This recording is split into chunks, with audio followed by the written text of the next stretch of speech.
With the weekly candle close just minutes away, how are the high time frame charts shaping up? What are the short term charts looking like? And where is the price likely to continue to next? Let's go ahead and jump into the video.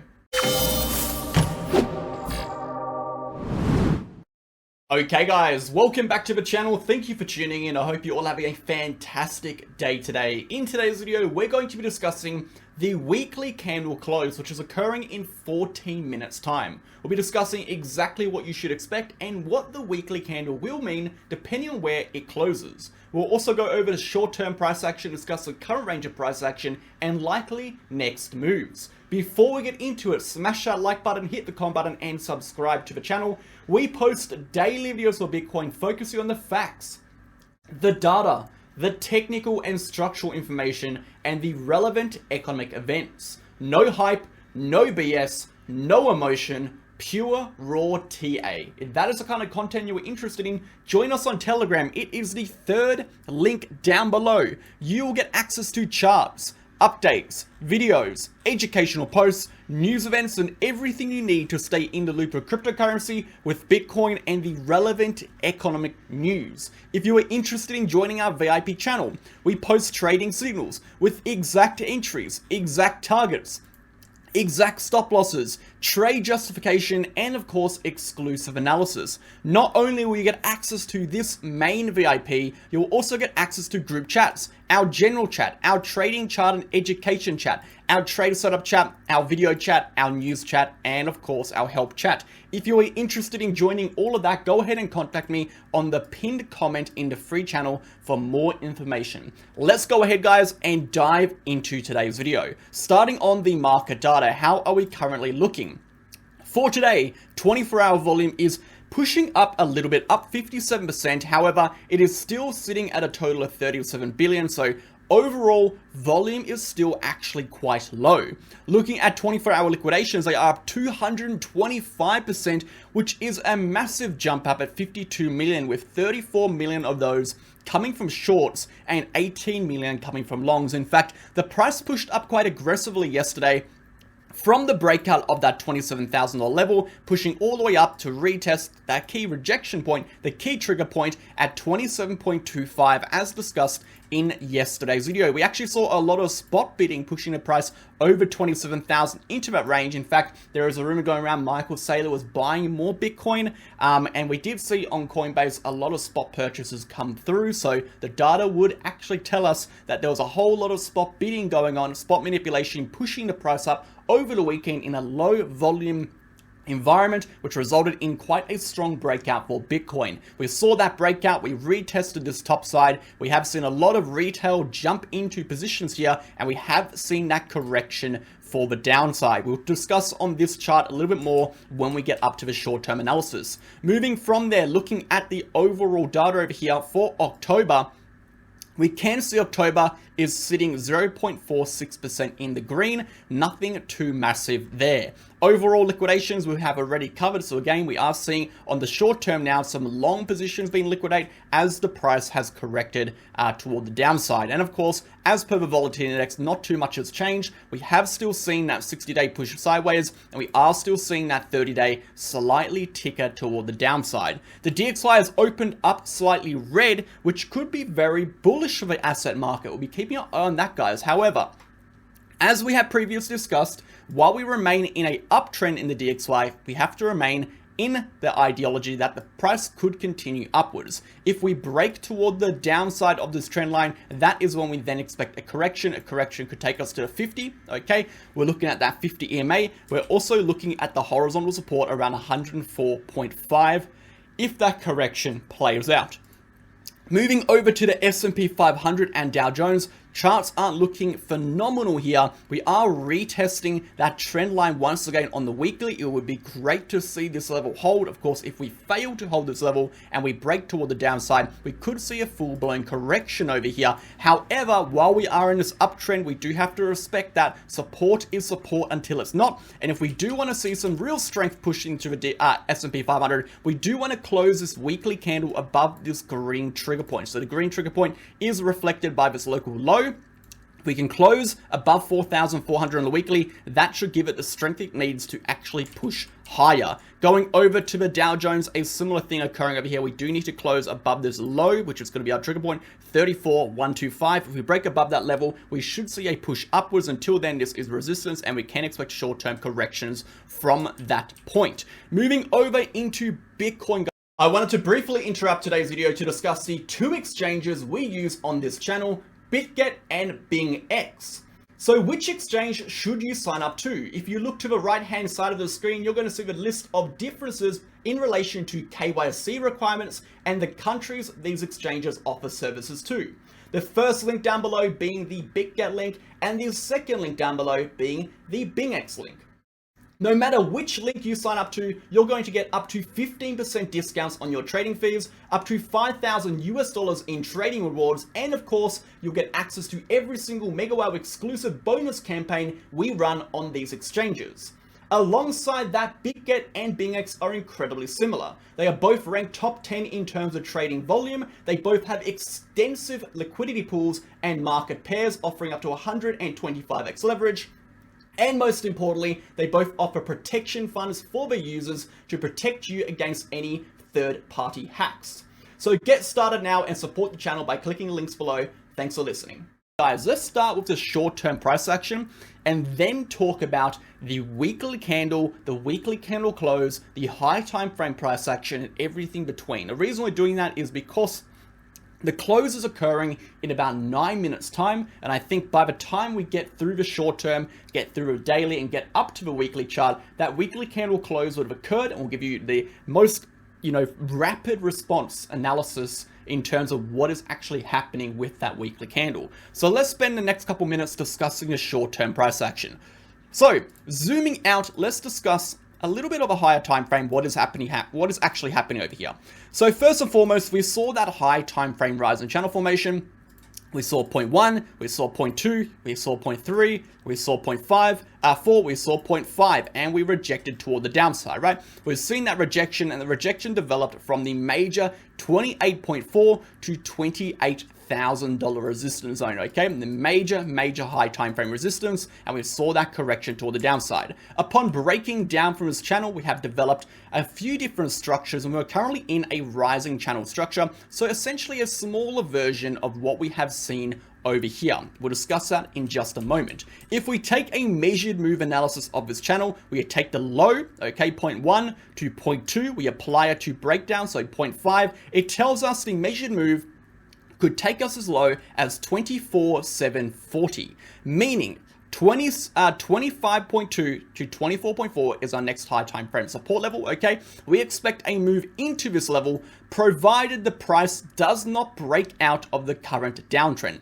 The current downtrend is reflected by this diagonal downtrending trend line. I'll go ahead and circle it in a second so you can see better. This trend line is our current downtrending resistance. If we fail to get above here, the expectation is that Bitcoin will continue slowly toward the downside. If we break back above this level at any point, and that is when we expect the price to flip back in favor of the bulls on the larger spectrum. So not just short term, we're zooming out to the hourly, we're zooming out to the daily. We expect the bulls to take back control if this level is able to be broken. A key trigger point for that level, as you can see, is going to be this horizontal level we discussed in yesterday's video, which is going to be that 27.25, okay? The 27,250 to 27,300 horizontal resistance / trigger point. You can see over here, guys, we broke down, we came up, we retested, we saw a huge correction toward the downside. We've now retested that again as a resistance, and in the past we've retested this numerous times as support. Therefore, this is a trigger point, meaning if the price is able to push and close above this level, we should see a continuation upwards of Bitcoin. Again, where would our targets be? We're looking for these gaps, okay? So 27,800 would be a really good target for the next move upwards. We're looking for liquidity levels over here. We're looking for 27,760. We're looking for 27,800. However, resistance is resistance until it is not, and therefore we should expect rejections from here, as we have seen. Again guys, this was given in the VIP trading channel. I told my members I'm entering a short over here. We saw that correction, we made around 6,000 profit. We are still in that short currently, but we're up around 6,000 US, so 10,000 Australian dollars in about 10-15 minutes. Fantastic stuff to see. We do still expect this correction to continue. We'll discuss that in the short term. So while we remain underneath this level of resistance, again, resistance is resistance until it is not, pullbacks are possible. And like I said on the higher time frame, guys, if we pull back and continue down, we could go as low as 24.4, provided this downtrending diagonal resistance remains as resistance. If we break above here, we are looking for a short-term rally back to 28 as a max. So realistic targets 27.8, okay, as we discussed before, but potential targets 28, 28.4, which is high time frame resistance. If we break above here, we're very, very bullish, okay. However, while we remain under here, the next expectation is a continuation downwards, and therefore we are looking for continuation structures for the bears to push lower. And that is exactly what we are seeing now on the short term. So we'll go back to the short term. We can see we have a rising channel formation. Just as a higher time frame structure, we have this now on a smaller time frame. We'll go to a 30-minute chart to show you a little bit more clearly. So you can see now very clearly how we've got the points. We've got point number 1 over here, okay, we retest, okay, we have another point over here, we have another retest over here, we have another retest over here, and over here, perfectly over here, and we've got deviation on that high at resistance, okay? Furthermore, if we go ahead and bring up our RSI, and again, this is probably a little bit later of analysis because we've already taken this short, but it's good to talk about in hindsight anyway. We saw weakness, right? We saw a bearish divergence over here, and we saw the price rising. The price rose into resistance, plus the fact that this was deviation from a rising channel. So it's a very, very clear short level. If you look where the price is bouncing from, there's no coincidence we're bouncing from the midline of this channel, a potential area of support. Again, the midline is going to be a trigger point. If we lose a midline, we continue towards that POC level. If we remain above the midline, we could bounce back upwards. However, the probabilities of breaking through here right now are lower than the probabilities of eventual breakdown from here and continuation, as this is an exhaustion structure. The very fact that we are in a rising channel represents exhaustion. Therefore, the probabilities of a continuation through the channel downwards is greater than a continuation upwards. However, like I said already, if we do get that continuation upwards, we understand what it means, we know what to do, and we expect a continuation through it. But as of right now, short-term correction has played out from this level. I would not be entering a new shorts from here. Your shorting opportunities were at that top of the channel. Right now, we are very much waiting to see if Bitcoin is going to break below this trigger point and continue through towards that POC. And if we do break down, I'll talk about it in a second, lower, or if it's going to have the strength within this weekly close to push a little bit higher and reclaim as high as possible. So let's talk about this channel, guys. If we do see the correction downwards and breakdown, according to a measured move analysis again, point 1 to 2, we apply it to the breakdown of the POC. We're looking for a potential target of 26.4. If that does break down again, that isn't very low compared to what we'd expect if we continue much, much lower. But again, it is something to be looking out for. Now, personally, I would have to say, we are looking relatively strong here on the 4-hour because we have had that momentum shift, right? We've seen positive momentum shift. We've seen the price push upwards. So we definitely do have a potential to push back upwards here. And like I said already, if we do break through this level, I will 100% expect that price to continue upwards as of the data right now. But let's go ahead and jump into the daily, discuss the key ranges, and then finish up on the weekly, as the weekly candle close is coming in 2 minutes. So let's go over to the daily chart. The daily chart is looking okay, right? The daily chart is looking okay. We have defined the daily chart a few times over here. We are in a high time frame range, okay? Our range is between, well, we're in 2 ranges. If you take a look at this, right? We'll go ahead and draw this. We're really in 2 ranges. We have the range between 28.4, okay, and 24.4. That is the current range we're in. And then we also have a range, okay, between 28, okay, and then we draw this up to 32. two. So we have two ranges, and if we go ahead and talk about this as a collective, we can go ahead and draw this in as one massive range. This is what we've been kind of talking it as, which is going to go ahead and indicate a level of resistance. So we have a few ranges kind of merging on top of each other over here.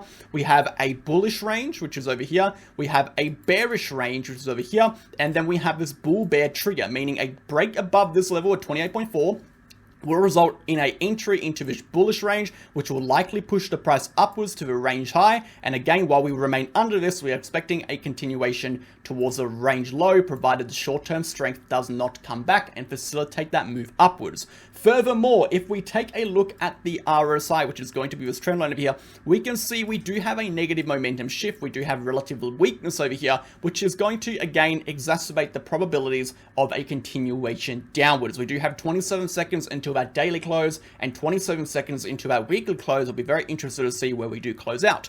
So going back to this range, if we are able to break above 28.4, that is when Bitcoin is going to be pushing back upwards. That is when we have the actual required strength on our side to push the prices higher.